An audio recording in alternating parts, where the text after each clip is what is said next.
So towards the end, when Dante meets, Beelzebub, and he's in the frozen lake, and froze up all Cocytus, and he wept from his 6 eyes. So in one face you'd have 2 eyes, 2 faces you would have 4 eyes, and 3 faces you would have 6 eyes. And down his triple chin runnels of tears and bloody slaver dripped. Each mouth devoured a sinner clenched within, frayed by the fangs like flax beneath a brake. 3 at a time he tortured them for sin. But all the bites the one in front might take were nothing to claws that flayed his hide and sometimes stripped his back to the last flake. That wretch up there whom king's pangs divine as Judas called Iscariot, said my lord, his head within his jerking legs outside. As for the pair whose heads hang hithered, from the black mouth the lips of Brutus sprawl, see how he writhes and utters never a word. And strong-thewed Cassius is his followed thrall, but come for night is rising on the world.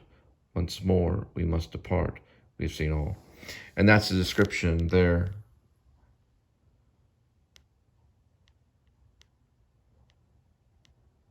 Now, lower he says, then as he bade, or some will say bad, then as he bade, about his neck I curled my arms and clasped him, and he spied the time and place, and when the wings were wide unfurled, set upon the shaggy flanks to climb, and thus from shag to shag descended down, twixt madder hair and crust of frozen rime.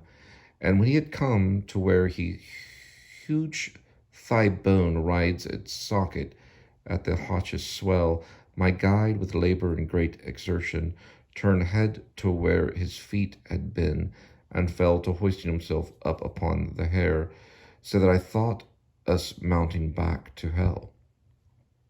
Hold fast to me, for by so step a stair, my master said, painting like one forspent, needs must we quit this realm of all despair. At length, emerging through a rocky vent, he purged me sitting on the rim of the cup, and crawled out afterward, heedful how he went. I raised my eyes, thinking to see the top of Lucifer, as I had left him last, but only saw his great legs sticking up. And if I stood dumbfounded aghast, let us thick-witted gentry judge and say, who do not see what point it was I passed. Up on thy legs, the master said, the way is long, the road rough going for the feet, and at mid-tierce already stands the day. The place we stood in was by no means fit for a king's palace, but a natural prison with a vile floor and very badly lit. So here he's talking about escaping hell and realizing that everything was upside down. So he was looking down at the legs of the devil that was frozen in this pond. In one moment, sir, said I, when I had risen, before I plucked myself from the abyss, lighting my darkness with a word in season, kindly explain what's happened to the ice, what's turned him upside down. So we do see here that he does talk about ice right here. So it is frozen in the center of hell in the ninth. The word I-C-E, ice. Or in an hour thus whirl the sun from dusk to dawning skies. Thou thinkest, he said, thou standest as before you side the center, or I grasp the hair of the wheel-worm that pierces the world's core. So long as I descended, thou wast there. But when I turned, then was the point passed by toward which all weight bears down from everywhere. The other hemisphere doth honour thy lee, antipodal to which lands roofs in, and under whose meridian came to die. The man born sinless and who did no sin, thou hast thy feet upon a little sphere, of whose far side Judica forms the skin. When is evening there, it's morning here, and he whose pelt or ladder stands still fixed in the self-same place and does not stir. Beside the world from out high heaven he felt, the land which here stood forth fled back dismayed, pulling the sea upon her like a vial, and sought our hemisphere with equal dread, belike the peak of earth which still is found. This side rushed up, and so this void was made. There is a place low down there underground. So this is interesting how he says this right here. There's a place low down there underground. It's almost, it is very Shakespearean. I mean, Shakespeare did not write this. This was done by another poet. But Shakespeare certainly probably read this. And I'm going to find out when it was actually written, but it was probably... I'm sorry, Shakespeare probably, I'm sorry, that's absurd. I don't think Shakespeare probably would have read this now that I think about it. Sorry about that. I don't think he would have. It was the other way around. I think Algaro would have read Shakespeare. It's the wrong way around. Sorry about that. But I'll have to find out, because Algaro could have been using Brutus and Cassius the same way Shakespeare did. We'll have to find out. But anyway, what's interesting about this little segment here, of small stream which trickles down the steep, hallowing its channel where with gentle fall and devious course its wandering waters creep. By the hid way my guide and I with full back to the lit world from the darkened dens, told upward, caring for no rest at all. He first, I following till my straining sense glimpsed the bright burden of heavenly, I don't know if this is cars or ears. That's very interesting. It could be a misprint. That would probably be ears, but it certainly looks like cars. That's very, very, very probably true. He's probably using cars differently. Heavenly cars. Through a round hole by this we climbed, and thence came forth to look once upon the stars. I think my cat is snoring. He's saying right here at the end to look once more upon the stars representing heaven. So he's out of hell at this point, at the very end. Anyway, it's interesting if that's the word ears or cars. But I don't know. Regardless, it's not written in English. This is an interpretation, because the original is in. I'm assuming he's Italian, so it's an Italian language. But I wouldn't be surprised if it wasn't Latin. Some of it Latin, some of it's been Italian. It's been interpreted in many different languages. So Italian definitely one of them, because Algaro was Italian. But this is some of the photos that's in it. Here you can see. They've made a video game of this too. I've played it a few times. It's very fun. And a friend of mine, or my acting teacher, is actually one of the voices of, I don't know if she's Virgil, or she's a voice, definitely. Maybe she might be a witch in it or something, I don't know. Her name's Diane Salinger. This is Canto 20 right here. But this is some things that are interesting, some photos. This is a Penguin classic, so this is not anything. It's interesting. It maybe have a little value because it's actually done by Penguin. But it's a fun book to read. It's funny that it's actually considered a comedy is the most ironic thing. And when I first was talking about Kubrick and how Kubrick saw tragedy sometimes as kind of a comedy, how he wanted The Shining to be done almost like a melodrama, but it came off very real. But he had two different sides of looking at injustice. One, absurdity, that it was, it was absurd for something to be unjust. And then, of course, another one of, distressing. But it's why in Full Metal Jacket, it's just so funny at the beginning. And also in Lolita and a lot of his other things. I definitely 100% think that Kubrick was talking about hell in a lot of what he did, especially Eyes Wide Shut. Hell was always something there in something like The Shining. The hotel itself could represent hell. Dr. Strangelove could almost be like, the whole thing is almost like hell.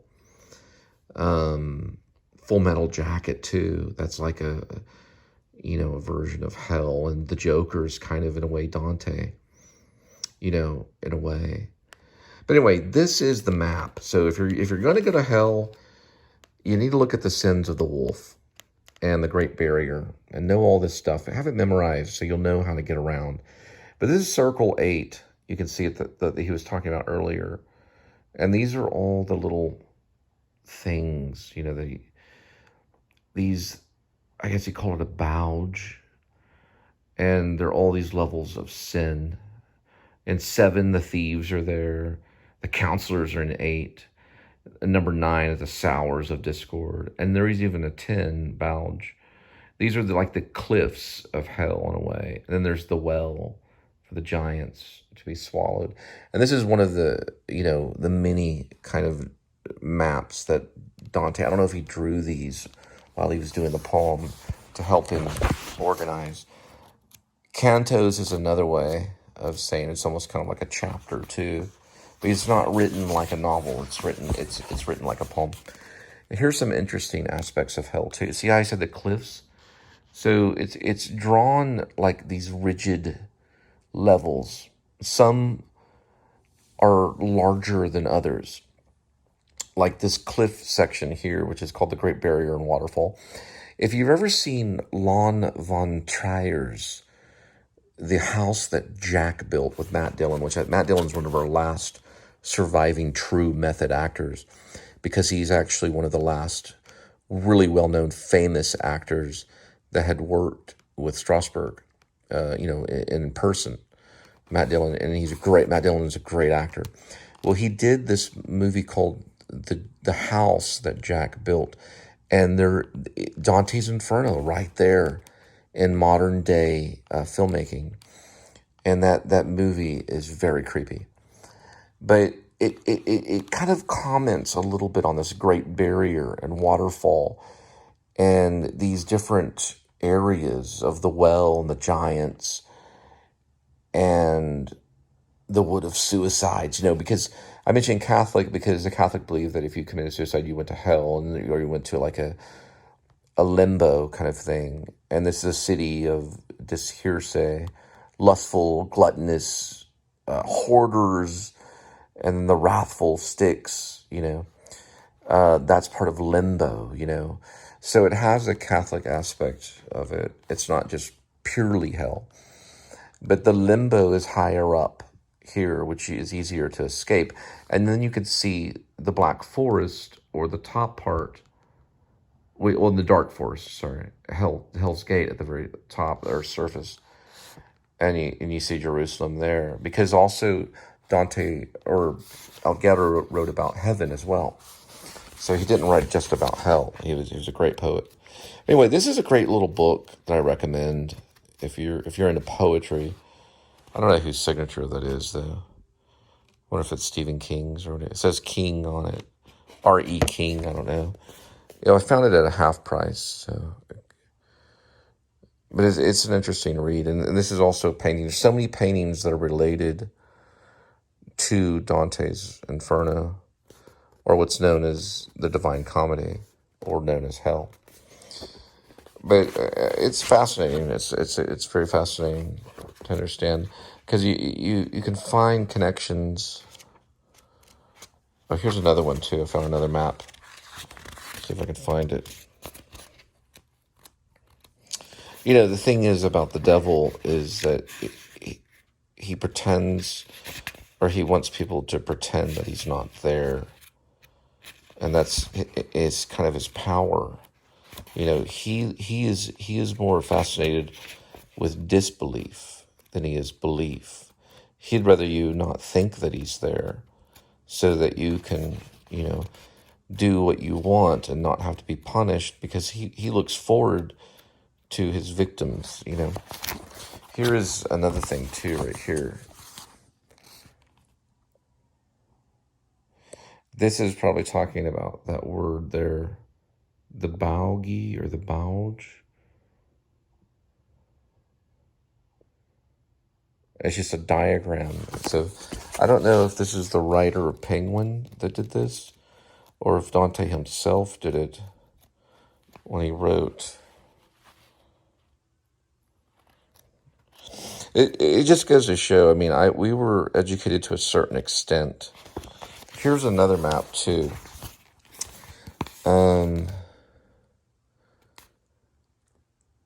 This is something I'm not familiar with, so I'm not going to attempt to describe it, but it's probably in the palm.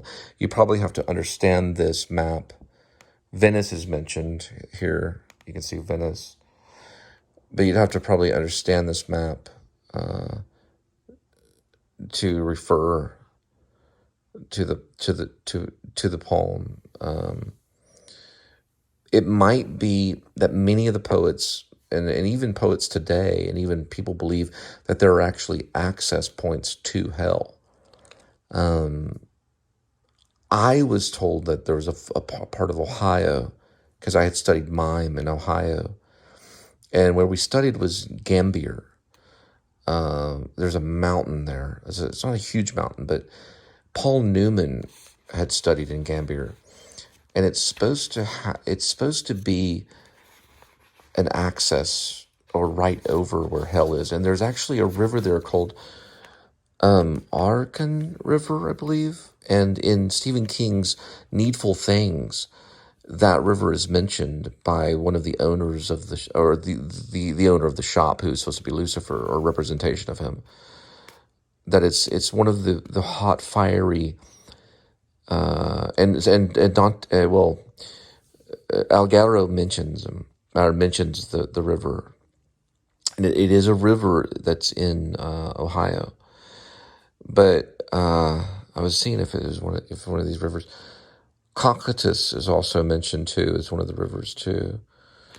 But I did have some weird episodes. When I was studying there. Here's another river called Styx too. That's another river in hell. But I was listening to a band called The Dead Can Dance, and I was doing a lot of jogging around, and it very eerie feeling, the wind blowing and all this stuff. I started to believe that possibly maybe, this little area could be right above, hell. I have many stories about Gambier, Ohio, and there's a river there too. One of the teachers that I studied with was actually as a student of Marcel Marceau, so it was very interesting to be there. And there were also Amish people there too. Lots of Amish people selling lard pies. It's just, you never really know, where an access or a gate to hell could possibly be. But Dante, or actually, Alighieri definitely believed in that.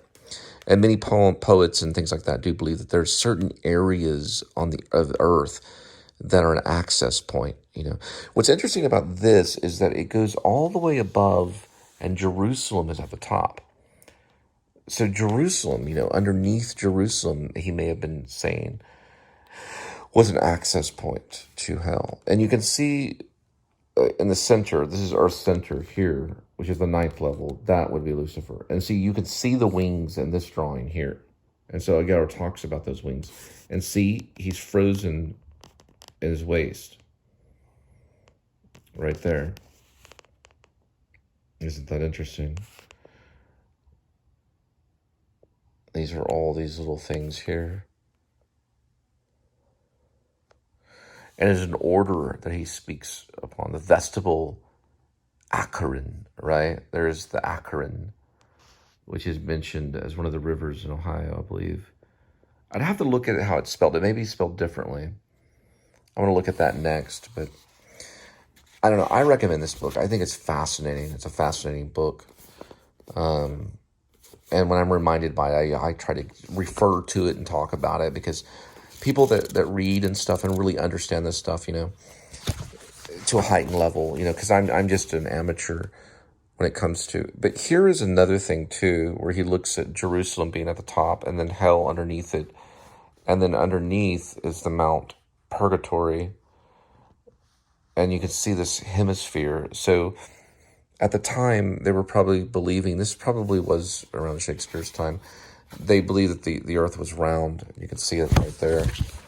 That was whenever they were starting to study the earth. But this was published in the 50s, so this goes back from the 50s, 1950s. When it was written, though, I don't know if it shows to the dead master of the aforementioned Charles Williams. This is interesting, too, the contents. So we have the greatest image of Divine Comedy, then Cantica, One Hell, and then all these Dante's Universe chronology, the diagrams, the map, upper hell, map, neither hell, or nether hell. Nether hells would be, sorry, not neither, but nether hell. Section map of hell, map of the Pope, map of neither hell, or I'm sorry, nether hell. Bridge over Bogue and baptistry at Pisa. And I'm just looking for a date. I could probably find it on Wiki and then tell you all later. It all has to be interpreted. It's the original, of course, is going to be different than the English interpretation of it. So a lot of the English majors and stuff, they're like, oh, we didn't know it really meant that once they start really studying the Italian. And some people have like some of the stuff memorized and everything. They've gone to great lengths to remember it. What's interesting about filming things and about video is that video does not show everything in nature. It's limited. Even film is limited to show everything in nature. So the things that you're seeing are not exactly the things that I see.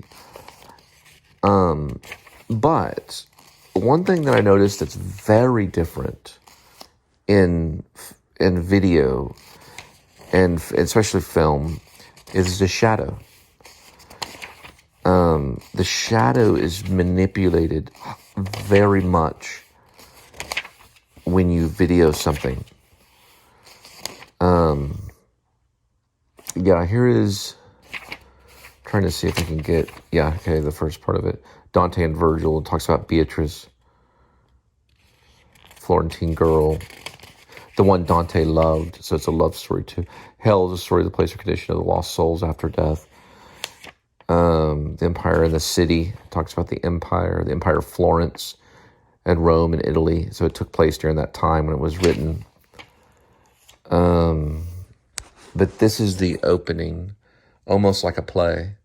So it says the Canto 1, the story. The Canto is like the chapter. But in the way of life we are bound upon. I woke to find myself in a dark wood. And that's how it opens, where the right road was wholly lost and gone. It's an interesting one. I recommend it. Check it out.